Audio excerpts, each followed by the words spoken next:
মধ্যরাতে হঠাৎ করে ফোনের আওয়াজে ঘুমটা ভেঙে যায়। এত রাতে আবার ফোন দেয় কে?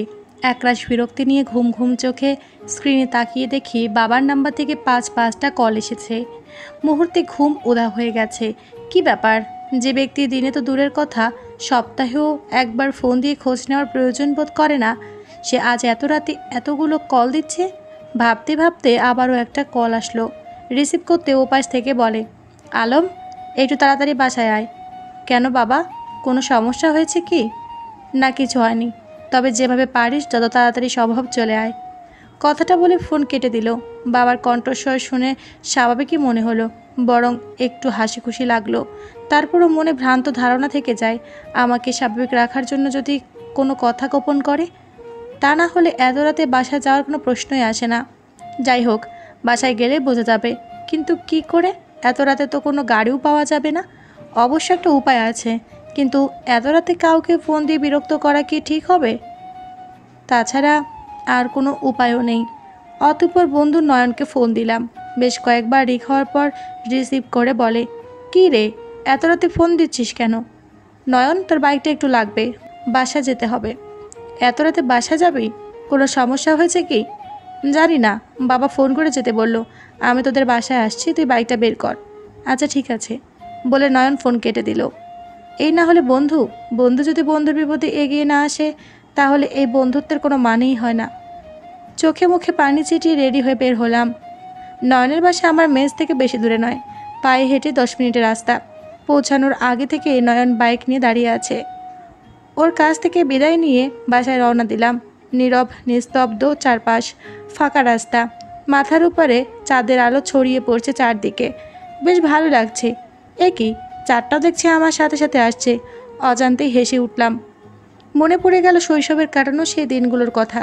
ছেলেবেলা চাঁদ দেখে ভাবতাম সেও আমার সাথে চলে, আমরা হাঁটলে সেও হাঁটে, দাঁড়িয়ে গেলে সেও থেমে যায়। একজন আরেকজনকে বলতাম, এই দেখ, চাঁদটা আমার সাথে হাঁটছে। আবার আরেকজন মুখ বাঁকা করে বলতো, না, আমার সাথে হাঁটছে। তারপর সবাই একসাথে হেঁটে দেখতাম চাঁদ আমাদের সাথেই হাঁটছে। আসলে তখন বুঝতাম না যে চাঁদ তার নির্ধারিত স্থান থেকেই যায় আর সারা পৃথিবীতে আলো ছড়ায়। আজ যেমন বাইক চালাচ্ছি, ছেলেবেলায়ও বাইক চালাইতাম, তবে বিনা পয়সার। গাছ থেকে বাঁকা ডাল কেটে কলা গাছের স্টুল দিয়ে বাঁধতাম। দুই উড়ুর মাঝে দিয়ে কাঁধের সাথে ঝুলিয়ে দুহাত সামনে দিয়ে বুম বুম শব্দ করে দৌড়াতাম। আরও কত কিছু করতাম। কত দুর্দান্ত শৈশবই না কাটিয়েছি আমরা। কথাগুলো মনে হলে মনটা খারাপ হয়ে যায়। কোথায় হারিয়ে গেল সেদিনগুলো। এসব ভাবতে ভাবতে বাসায় এসে পৌঁছালাম। 1 ঘন্টা রাস্তা, মাত্র 40 মিনিটেই চলে এসেছি। বাড়িতে ঢুকে কিছুটা আশ্চর্য হলাম। সবার ঘরে ঘরে আলো জ্বলছে, ভিতরে অনেক মানুষের হইচই শোনা যাচ্ছে। উঠোনে আরও কয়েকটা বাইক দাঁড় করানো আছে। এত রাতে আবার কারা এলো? বাইক রেখে ভেতরে ঢুকে চারপাশে এক নজর দেখে নিলাম। আন্ডা বাচ্চা থেকে শুরু করে সবাই জাগ্রত। ঘরে তাকিয়ে দেখি বেশ কয়েকজন লোক বসে আছে, বাবার সাথে কে যেন আলাপ সালাপ করছে, সঙ্গে চাচারাও তাল মেলাচ্ছে। লোকগুলোকে কখনো দেখেছি মনে হয় না, তবে যেই হোক, এই মুহূর্তে তারা আমাদের মেহমান। অন্যদিকে রান্নাঘরে বাড়ির সব মহিলারা সেখানে আছে, রান্না করছে আর FM রেডিওর মতো আজেরা বকবক করছে। আমি যে এসেছি সে খেয়াল কি কারো আছে? এতক্ষণে আমার দিকে নজর পড়ল সবার। এক এক করে আসছে আর প্রশ্ন ছুড়ে মারছে, কেমন আছিস, কখন এসেছিস, আসতে কোনো সমস্যা হয়নি তো, ইত্যাদি ইত্যাদি। আমিও খুব শান্ত গলায় এক কথায় উত্তর দিলাম, সামনে যখন দাঁড়িয়ে আছি দেখতেই তো পারছো, সবাইকে তো দেখছি ঠিকই আছে, কেউ তো আর মারা যায়নি, তাহলে এত রাতে ডেকে আনলে কেন? কথাটা একটু জোর গলায় বললাম। শুনে মা বলে, আরে বাবা আসতে বল, বাড়িতে মেহমান আছে। চোখে কপাল থুক্কু। কপালে যখন চোখ আছে দেখতেই পাচ্ছি, কিন্তু ওনারা কারা আর এত রাতে কিসের জন্য? মা একটু হেসে বলে, ওনারা তোর বড় মামার সাথে এসেছেন বিয়ের সম্বন্ধ নিয়ে। ওহ, তাই বলো, ভালোই হয়েছে। অনেক দিন ধরে বিয়ে খাওয়া হয় না। তো কার বিয়ে? মাঝখান থেকে ছোট বোন সাদিয়া বা হাত ঢুকিয়ে হাসতে হাসতে বলে, কার আবার বিয়ে? তোমার? এবার নিজের বিয়ে খাবে, কেমন লাগবে ভাইয়া? মানে কি, রাত 3টের সময় বাড়িতে ডেকে এনে সবাই মিলে ফাজলামি করা হচ্ছে? এবার সব চাচিরা একসাথে হেসে বলে, শ্বশুরমশাই ফাজলামির কি আছে? আপনি ছাড়া এ বাড়িতে বিয়ের উপযুক্ত কে আছে? আপনারা কি পাগল হয়ে গেছেন, নাকি আমি পাগল হয়ে গেছি? কিছু তো বুঝতে পারছি না। আসল ঘটনা কি? তারপর যা শুনলাম তাতে আমার গলা শুকিয়ে গেছে। ডক করে এক গ্লাস পানি খেয়ে নিলাম। কিছুটা শান্তি পাচ্ছি। আসলে কাহিনীটা হচ্ছে, আমার দুঃসম্পর্কের এক মামাতো বোন, মানে মামার চাচাতো ভাইয়ের মেয়ে। মামার কোনো মেয়ে সন্তান নেই বলে ছোট থেকে মামার কাছেই রাখতো। নিজের মেয়ের মতো আদর স্নেহ ভালোবাসা দিয়ে মানুষ করেছেন। কিছুদিন আগে পারিবারিকভাবে বিয়ে ঠিক করেছিল আমাদের ময়মনসিংহের একটা ছেলের সাথে। তারিখ অনুযায়ী কাল তার বিয়ে। আর আজ সন্ধ্যায় গায়ে হলুদের পর খবর আসে ছেলের সাথে অন্য একটা মেয়ের 3 বছরের সম্পর্ক। 3 মাস আগে গোপনে বিয়েও করেছে তারা। এসব কিছু ছেলে তার পরিবারের কাছে গোপন রেখে বিয়েতে রাজি হয়। এখন সেই মেয়ে জানতে পেরে লোকজন নিয়ে ছেলের বাড়িতে এসে উঠেছে। এত কিছু জানার পর কোনো বাবা কি পারবে এমন ছেলের হাতে মেয়েকে তুলে দিতে? অতঃপর বিয়েটা ভেঙে দিতে বাধ্য হন। কিন্তু এদিকে বিয়ে সম্পূর্ণ আয়োজন করা, আত্মীয় স্বজন এলাকাবাসী সবাইকে দাওয়াত করা। এই মুহূর্তে বিয়েটা ভেঙে যাওয়াতে সব আয়োজন ভেস্তে যাচ্ছে, মান সম্মান সব ধুলোয় মিশে যাচ্ছে। সবচেয়ে বড় কথা হচ্ছে মেয়েটার কি হবে? আজ যদি বিয়ে না হয়, কাল সবাই অপয়া অলক্ষী অপবাদ দিয়ে সমাজ থেকে ছিটকে ফেলে দিবে। তাই সব দিক বিবেচনা করে আজ রাতারাতির মধ্যে ছেলে পাত্র খুঁজছেন। সেই সুবাদে আমাদের এখানে আসা। শুনেছি আব্বাজান নাকি রাজিও হয়ে গেছে। আমি সাফ সাফ বলে দিয়েছি এই বিয়ে করতে পারবো না। এই কথা শুনে আব্বাজান সিংহের মতো হুঙ্কার দিয়ে ওঠে। ভয়ে আমার হাত পা থরথর করে কাঁপতে শুরু করে, প্রায় কাপড় নষ্ট করার অবস্থা। ছোটবেলা থেকে বাবাকে খুব ভয় পাই। শুধু আমি নই, এই পরিবারের সবাই তার কাছে মাথা নত। আব্বাজানের হুকুমের বাইরে কেউ এক পা চলতে পারে না। দাদাজানের ইন্তেকালের পর থেকে নবাব সিরাজউদ্দৌলার মতো শাসন করে আসছেন। আব্বাজানকে শান্ত করে চাচাজানরা আমাকে বোঝাতে শুরু করলেন, দেখালাম ওনারা আমাদের পরিচিত কেউ নয়, 3 যুগ আগে আত্মীয়তার সম্পর্ক। আজ ওনারা বিপদে পড়ে আমাদের এখানে এসেছেন। এখন যদি আমরা ওনাদের ফিরিয়ে দিই, মান সম্মান কিছু থাকবে? ওনাদের মান সম্মান আর আমাদের তো একই কথা। তাছাড়া একবার মেয়েটার কথা ভাব, কি ঝড়টাই বয়ে যাচ্ছে মেয়েটার ওপর দিয়ে। তো আমি কি করব? দেশে কি ছেলেপুলে আকাল পড়েছে যে আমাকে বেছে নিয়েছে? চাইলে যে কারোর সাথে তো আর মেয়ে বিয়ে দেওয়া যায় না। গরিব হলেও অন্তত ছেলেটা তো যোগ্য হতে হবে। বাহ, খুব ভালো বুঝেন ওনারা। এই সামান্য জ্ঞানটুকু আগে মাথায় আসেনি। ছেলের সম্পর্কে ভালো করে খোঁজ নিলে আজ এই পরিস্থিতির সম্মুখীন হতে হতো না। ভুল যখন করেছেন, এবার ভুলের মাসুল দিক। এসবের মধ্যে আমি নেই। ভাইজান ওনাদের কথা দিয়ে ফেলেছে। আর তুই ভালো করে জানিস তোর বাবা কেমন মানুষ। জীবন থাকতে কখনো কথার বরখেলাপ করবে না। তাই বলে আমার ইচ্ছা অনিচ্ছার কোনো মূল্য নেই।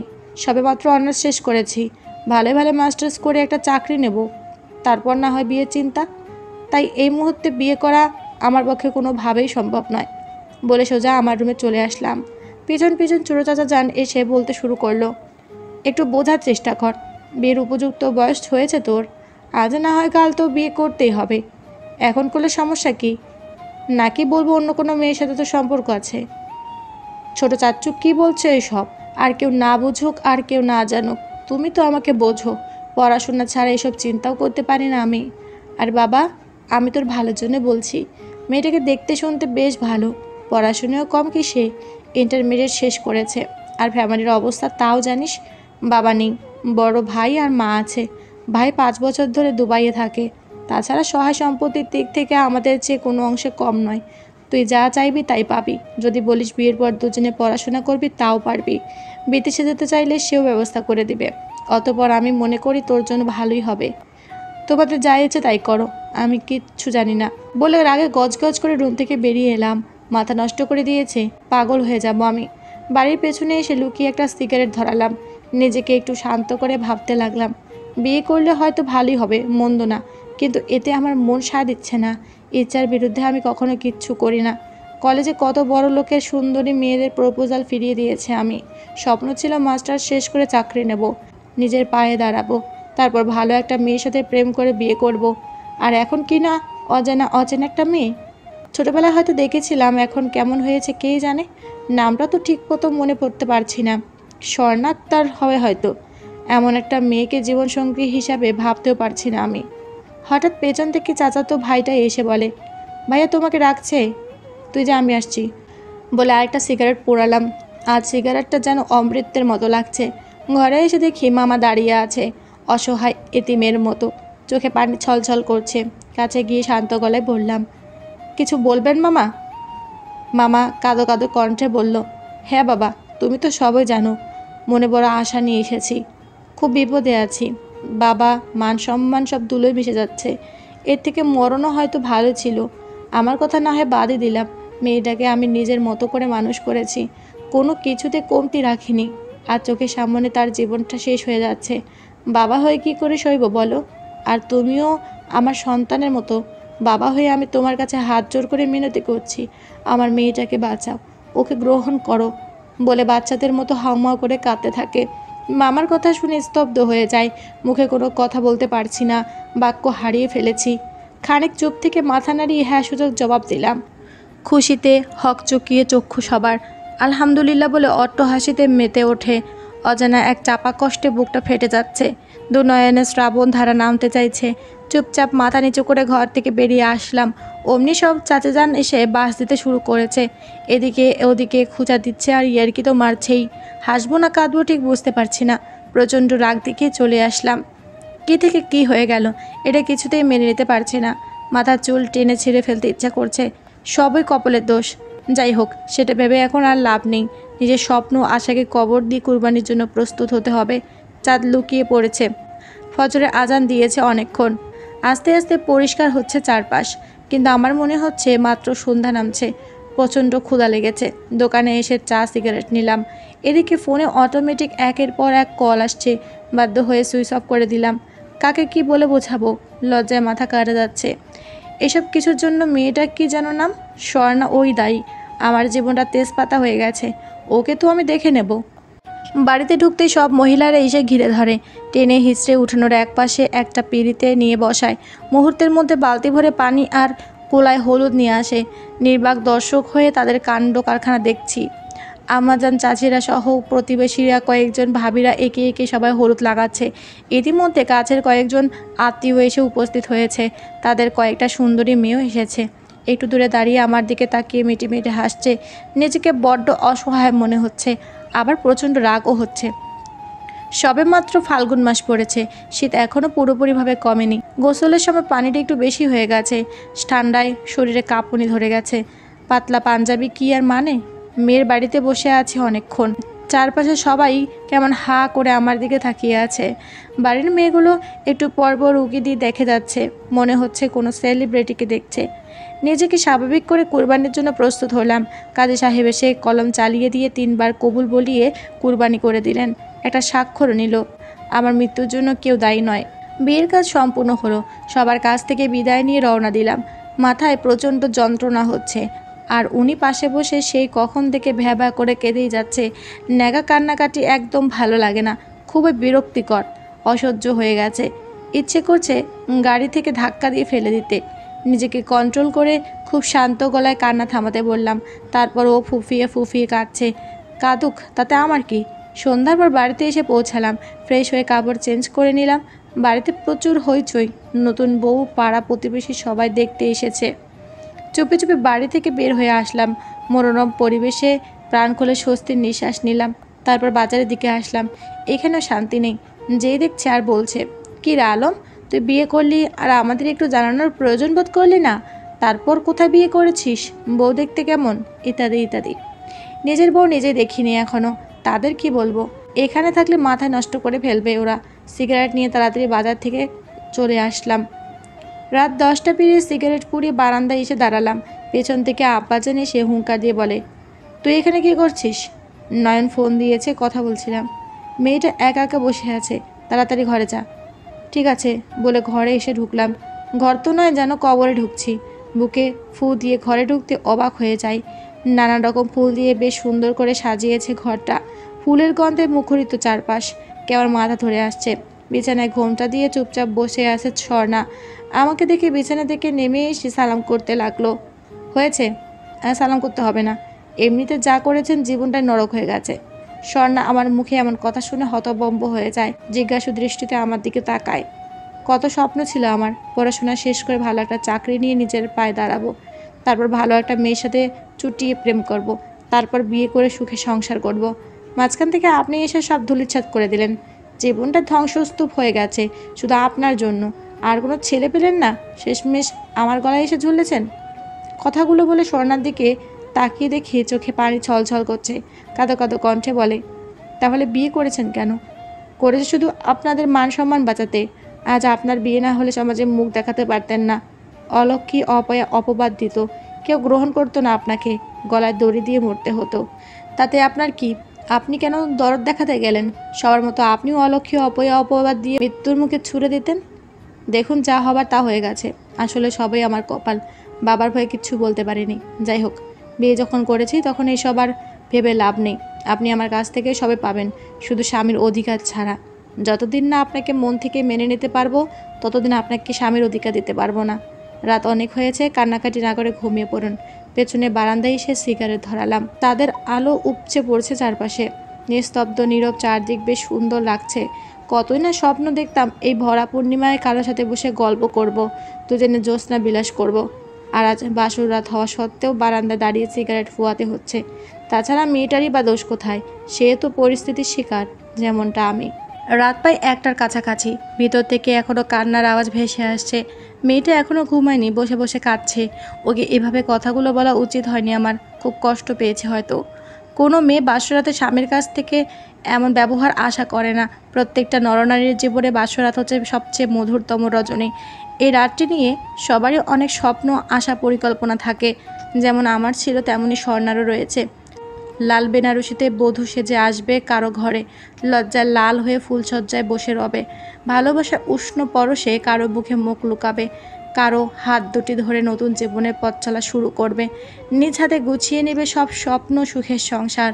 আর আজ এসব ভাবতে নিজেই কাছে খারাপ লাগছে। যেভাবেই হোক, ওকে তো বিয়ে করেছি আমি, ওর সব দায়িত্ব তো আমি নিয়েছি।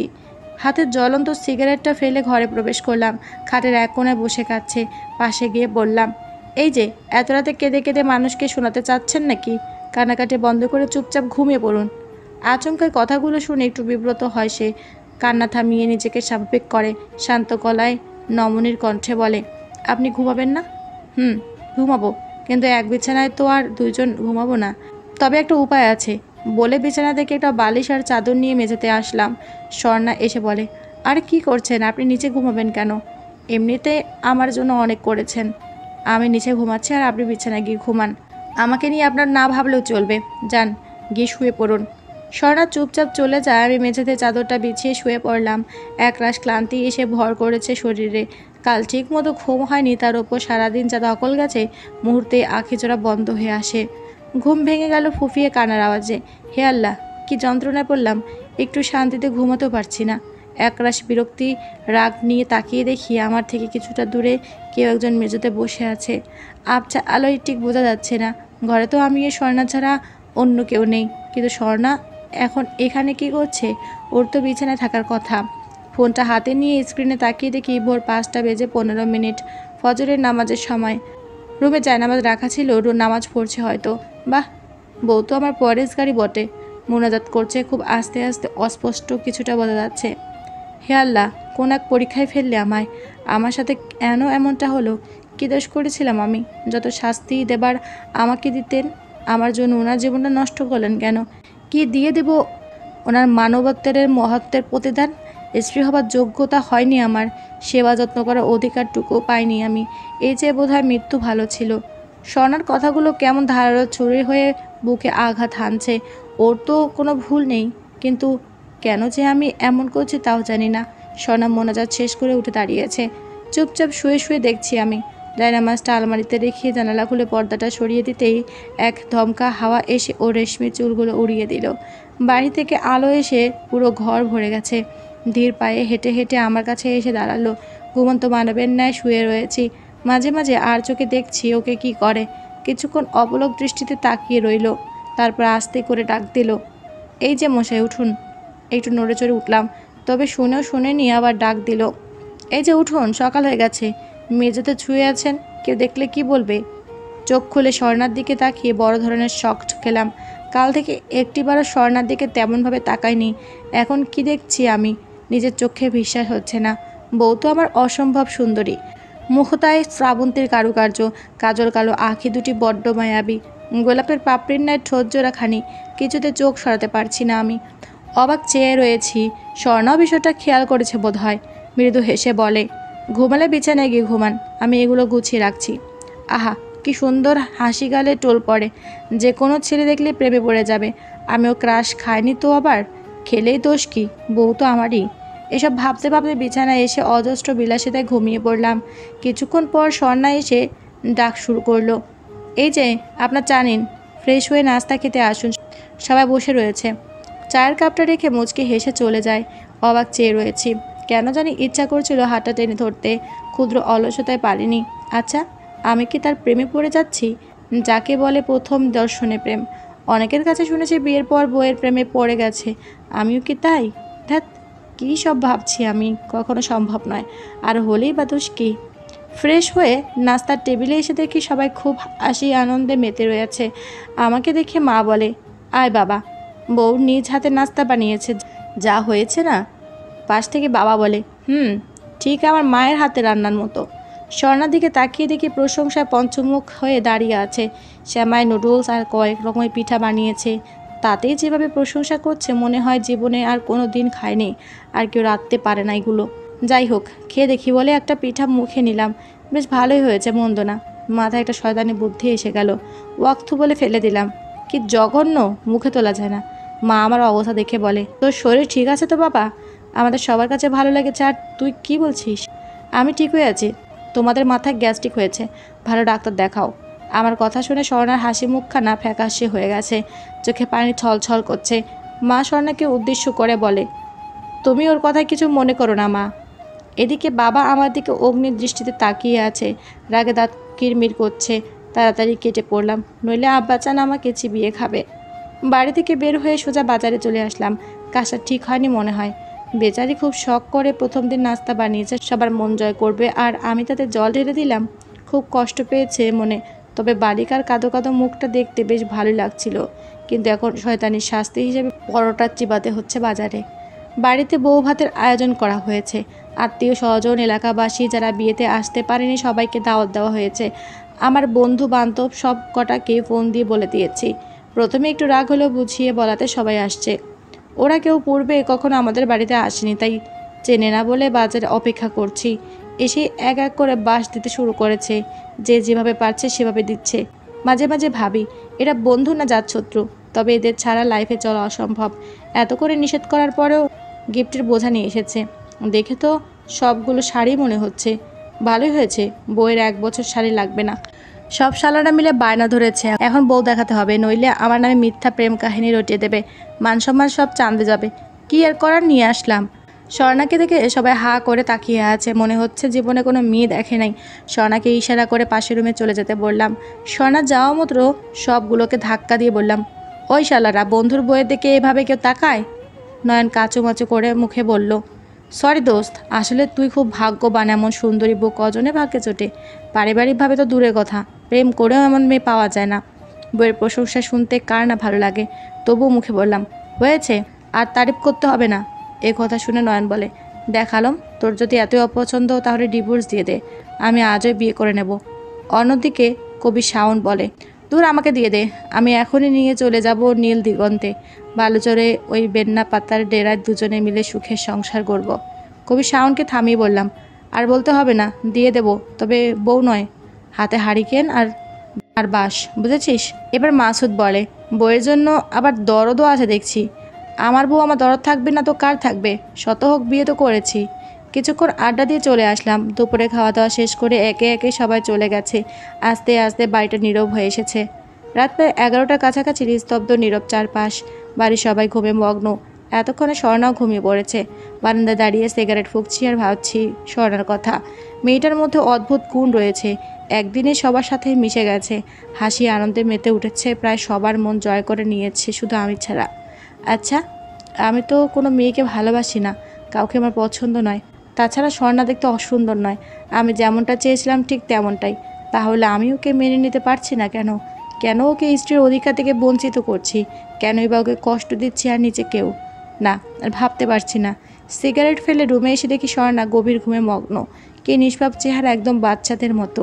যে মেয়েকে ঘুমন্ত অবস্থায় সুন্দর দেখায় সেই প্রকৃত রূপবতী। সত্যি স্বর্ণাকে অসম্ভব সুন্দর লাগছে।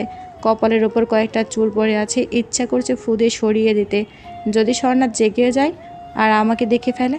ক্ষুদ্র অলসতায় সাহস না পেয়ে চলে আসলাম। মেঝেতে চাদরটা বিছিয়ে শুয়ে পড়লাম। মধ্যরাতে হঠাৎ করে স্বর্ণা এক চিৎকার দিয়ে দৌড়ে এসে আমার ওপর পড়ে। ফাল্গুন মাস চলছে, এই সময় বৃষ্টি বা হালকা ঝড় হওয়া স্বাভাবিক। বাহিরে ঝুম বৃষ্টি হচ্ছে, সাথে হালকা ঝোড়ো বাতাস, মাঝে মাঝে বিকট আওয়াজে বজ্রপাতও হচ্ছে। সেই শব্দে ভয় পেয়ে দৌড়ে এসে আমার উপর পড়ে। কি মেয়ে রে বাবা, বজ্রপাতের শব্দে ভয় পায়। এদিকে আমার জীবন শেষ, অনেক ব্যথা পেয়েছি।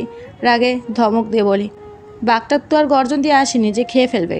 ধমকে স্বর্ণা উঠে দাঁড়ায়, চেহারায় ভয়ের চাপ স্পষ্ট। ভয়ে ভয়ে বলে, মাপ করবেন, আর কখন এমন হবে না। বলে দৌড়ে বিছানায় চলে যায়। বুঝতে পারছি ও কেঁদে দিয়েছে। কাজটা একদম ঠিক হয়নি, ভয় পাওয়াটা স্বাভাবিক। আর আমার উচিত ছিল বুকে জড়িয়ে নিয়ে অভয় দেওয়া। আর আমি কি করেছি আসলে বুঝতে পারছি না। স্বর্ণা আমার কাছে আসলে কেন এমন করি, কি হয়ে যায় আমার। এইসব ভাবতে ভাবতে সে রাতে আর ঘুম হয়নি আমার। ভোররাতে চোখ দুটি লেগে এসেছে একটু। এমন সময় কাউকে ওয়াশরুমে যাওয়ার শব্দ পেলাম। স্বর্ণা উঠেছে হয়তো নামাজ পড়তে। ফ্রেশ হয়ে এসে জায়নামাজ বিছিয়ে ফজরের নামাজ পড়তে শুরু করেছে। আমি শুয়ে শুয়ে দেখছি, কি নির্লজ্জ, বেহায়া, অকৃতজ্ঞ। স্ত্রী নামাজ পড়ে আর স্বামী শুয়ে শুয়ে দেখে। নামাজ শেষ করে ক্রোধরত কণ্ঠে মোনাজাত করতেছে, হে আল্লাহ, ওনার মনটাকে একটু নরম করে দাও। আমাকে ওনার মন জয় করার তৌফিক দাও। ওনার সেবা যত্ন করার সুযোগ দাও। ওনার পরিবারের সবার ঠিকমতো সেবা যত্ন করার তৌফিক দাও। আমি একটু নড়েচড়ে ঘুম থেকে জেগে ওঠার ভান করলাম। স্বর্ণা বুঝতে পেরে তাড়াতাড়ি মোনাজাত শেষ করে উঠে দাঁড়ায়। আমি উঠে জিজ্ঞেস করি, নামাজ পড়ছেন বুঝি? স্বর্ণা হেসে বলে, জি। আপনি পড়বেন না? পড়ব। তবে? কাচুমুচু করছি দেখে স্বর্ণা হেসে বলে, মসজিদে চলে যান, জামাতের সাথে নামাজ পড়লে 27 গুণ বেশি সওয়াব পাওয়া যায়। জানি। বলে ফ্রেশ হয়ে মসজিদে এসে নামাজ পড়ে নিলাম। আস্তে আস্তে পরিষ্কার হচ্ছে চারপাশ। আজকে সকালটা একটু বেশি সুন্দর লাগছে। বসন্ত মানে রঙিন ভুবন সাজানো প্রকৃতি। রাতের বৃষ্টিতে ধুয়ে মুছে প্রকৃতিকে অপার সৌন্দর্য রূপ দিয়ে গেছে। বাতাসে ঝড়ে পড়া আমের মুকুট শ্বশুর মন করিয়ে দেয়। এই সময়টাতে ঝড় আসলে আমরাও ঝড়ের মতো ছুটে চলতাম এক গাছ থেকে আরেক গাছের নিচে আমের কড়ি কুড়াতাম। লবণের মরিচের গুঁড়া মিশিয়ে হাতের তালুতে নিয়ে মজা করে খেতাম। বৃষ্টিতে সবাই একসাথে ভিজতাম, পিছলা খেলতাম, আরও কত কী করতাম। কি সুন্দর দিনগুলোই না ছিল। আহারে শৈশব, তুমি কোথায় হারিয়ে গেলে। এইসব ভাবতে ভাবতে হেঁটে হেঁটে বাজারে চলে আসলাম। চা নাস্তা খেয়ে অনেকের সাথে আলাপচারিতার খাতিরে অনেক সময় পেরিয়ে গেছে।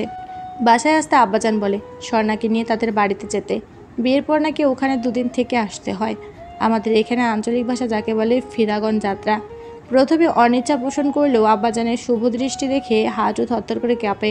কি দৃষ্টি রে বাবা, শুনে কেউ হার মানায়। তাছাড়া স্বর্ণার মনটাও খারাপ হয়ে যাবে ভেবে রাজি হয়ে গেলাম। দুপুরে খাওয়া শেষে রেডি হয়ে বের হলাম। স্বর্ণা আজ কালো শাড়ি পরেছে, হাতে কালো চুড়ি আর কপালে কালো টিপ। আমাকে দেখাবে বলে হয়তো, কারণ কালো রঙটা আমার খুব পছন্দ। কিন্তু স্বর্ণা জানলো কী করে? হয়তো ছোটো বোন সাদিয়া বলেছে, নয়তো আমার ডায়েরি পড়ে জানতে পেরেছে। মাঝে মাঝে হাবিজাবি কুটি কুটি করে কয়েকটা গল্প কবিতা লিখেছিলাম, পড়েছে হয়তো। যাই হোক, কালো শাড়িতে স্বর্ণাকে বেশ মানিয়েছে, অসম্ভব সুন্দর লাগছে। বিকেলের দিকে চলে আসলাম স্বর্ণাদের বাড়িতে। আমার মামার বাড়ি থুক্কুর নব শ্বশুর বাড়ি। শ্বশুর মশাই নেই। শাশুড়ি মাকে সালাম করে মামা আর স্বর্ণার বড় ভাই সহ বাড়ির সবার সাথে খোশ আমদেদ বিনিময় করে নিলাম। তারপরে পড়লাম মহা মুশকিলে। মামাতো ভাইয়ের দিকে সব ভাবিরা এসে ঘিরে ধরেছে।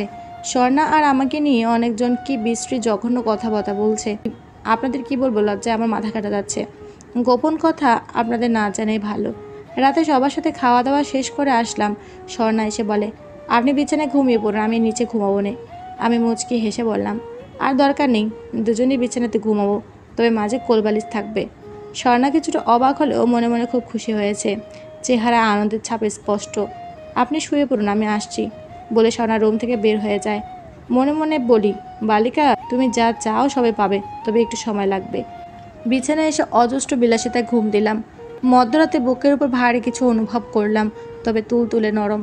আশ্চর্য, কোলবালিশ তো এমন হওয়ার কথা না।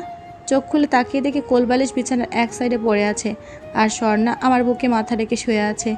ঘুমের ঘরে এসে পড়েছে হয়তো। স্বর্ণার ভার সইতে কিছুটা কষ্ট হচ্ছে। ভাবছি ওকে কি ডাক দেব, নাকি আস্তে আস্তে সরিয়ে দেব। মনটা নিষেধ করলো, বেচারে ঘুমটাও ভাঙবে আর ভীষণ লজ্জাও পাবে। এই যে থাক না, এভাবে ভালোই তো লাগছে। মেয়ে মানুষ এতটা কোমল হয়, তা আমার জানা ছিল না। স্বর্ণার চুল থেকে মুগ্ধকর ঘ্রাণ এসে মাতাল করে দিচ্ছে। অজানা এক অনুভূতিতে হারিয়ে যাচ্ছি। সকালে ঘুম ভাঙলে দেখি স্বর্ণা নেই, আগে উঠে পড়েছে হয়তো। ফ্রেশ হয়ে রুমে এসে বসা মাত্র স্বর্ণা নাস্তা দিয়ে আসলো। আজ স্বর্ণাকে খুব লাজুক লাজুক লাগছে। লজ্জায় মুখ তুলে তাকাতে পারছে না। আহারে বেচারি, যখন দেখেছে আমার বুকে মাথা রেখে শুয়ে আছে তখন কি অবস্থা হয়েছে। লাজুক মুখে বলে, আপনার তো দেরি হচ্ছে বলে সবাই খেয়ে নিয়েছে, তাই এখানে নিয়ে আসলাম। মুচকি হেসে বললাম, ভালো করেছো। আচ্ছা, নাস্তা তুমি বানিয়েছো? স্বর্ণা বলে, না, আপনি তো আমার হাতে রান্না খান না। বৃষ্টির জঘন্য, মুখে তোলা যায় না। স্বর্ণার কথা শুনে চুপ করে বসে আছি। কি বলবো? সেদিন তো শয়তানি করে বলেছি, আজ বড্ড ইচ্ছে করছে তার হাতে রান্না খেতে। আমার চুপ থাকা দেখে স্বর্ণা বলে, খাবেন, বানিয়ে আনবো? মাথা নেড়ে হ্যাঁ সূচক জবাব দিলাম। বড্ড খুশি হয়েছে মেয়েটা। দ্রুত চলে যায়, কিছুক্ষণের মধ্যে নাস্তা বানিয়ে নিয়ে আসে। আসলে বইয়ের হাতে জাদু আছে। স্বর্ণা প্রশংসায় পঞ্চমুখ হয়ে বসে আছে। স্বামীর কাছ থেকে রান্নার তারিফ শুনতে কার না ভালো লাগে। আমি খাচ্ছি আর স্বর্ণা অবাক চেয়ে দেখছে। হঠাৎ মনে হলো স্বর্ণা কি খেয়েছে, জিজ্ঞেস করলাম, তুমি খেয়েছো? সে চুপ করে বসে আছে। তার নীরবতা আমাকে বুঝিয়ে দিচ্ছে সে খায়নি। প্লেটটা স্বর্ণার দিকে এগিয়ে দিয়ে বললাম, আমার খাওয়া হয়ে গেছে, এগুলো নিয়ে যাও, আর হ্যাঁ, তুমি খেয়ে নিও। স্বর্ণা চুপচাপ মাথা নেড়ে চলে যায়। কিন্তু রান্নাঘরে না গিয়ে পাশের রুমে ঢুকে মনে সংশয় জাগে। এসে দেখি স্বর্ণা আমার রেখে দেওয়া অবশিষ্ট খাবারটা খাচ্ছে। চোখ থেকে অশ্রুজল গাল বেয়ে পড়ছে, তবে চেহারায় আনন্দের ছাপ স্পষ্ট। ভাবছি মেয়েটা এতটুকুতেই কতটা খুশি হয়েছে। জানি না স্ত্রী অধিকার পেলে কতটুকু খুশি হবে। স্বর্ণাকে কিছু বুঝতে না দিয়ে রুমে চলে আসলাম। সবার সাথে গল্প গুজব হাসি আনন্দে দিনটা বেশ ভালো কেটে গেছে। রাতে ঘুমানোর সময় বিছানায় শুধু একটা বালিশ নিতে বললাম। স্বর্ণা অবাক হয়ে জিজ্ঞেস করে, কেন? নিজের বালিশ আর মাঝে কোলবালিশ থাকা সত্ত্বেও যদি আমার বুকে ঘুমাও, তাহলে এগুলো রেখে লাভ কি? স্বর্ণা নিচু স্বরে বলে, ভুল হয়ে গেছে, মাফ করবেন, আর কখনো এমন হবে না। আপনি চাইলে আমি নিচেই ঘুমাবো। স্বর্ণার কাছে এসে হাত দুটো ধরে বলি, ভুল তো আমার হয়েছে।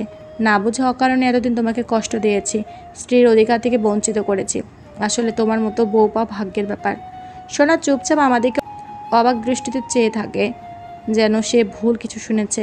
তুমি চেয়েছিলে না আমার মন জয় করতে? শুধু মন জয় করনি, আমার বুকে ভালোবাসার বীজও রোপণ করে দিয়েছ। সত্যি আমি তোমাকে ভালোবেসে ফেলেছি। আজ আমি বলছি তোমায়, একটু ভালোবাসা দেবে কি আমায়? হবে কি আমার স্ত্রী, আমার সন্তানের মা?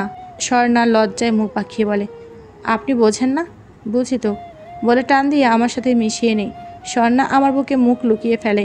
পাগলিটাকে এইভাবে বুকের মধ্যে লুকিয়ে রাখবো সারা জীবন। সকালে ঘুম ভাঙে স্বর্ণা ডাকে। তাকিয়ে দেখি দাঁড়িয়ে চুল মুছে, মুখে মুচকি হাসি। আজ স্বর্ণাকে অন্যরকম লাগছে। ওর চেহারার চাঞ্চল্য লাবণ্য আরও বেড়ে গেছে। অসম্ভব সুন্দর লাগছে। ভেজা চুলে দেখে ক্রাশ খেলাম আবারও। দুপুরে খাওয়া দাওয়া শেষ করে সবার কাছ থেকে বিদায় নিয়ে বাসায় রওনা দিলাম। আজও স্বর্ণা কাঁদতে চেয়েছিল, তবে আমি ওকে কাঁদতে দেইনি। জীবনে আর কোনোদিন দেবও না। বাসায় এসে সবার সাথে হাসি আনন্দে মেতে উঠেছে।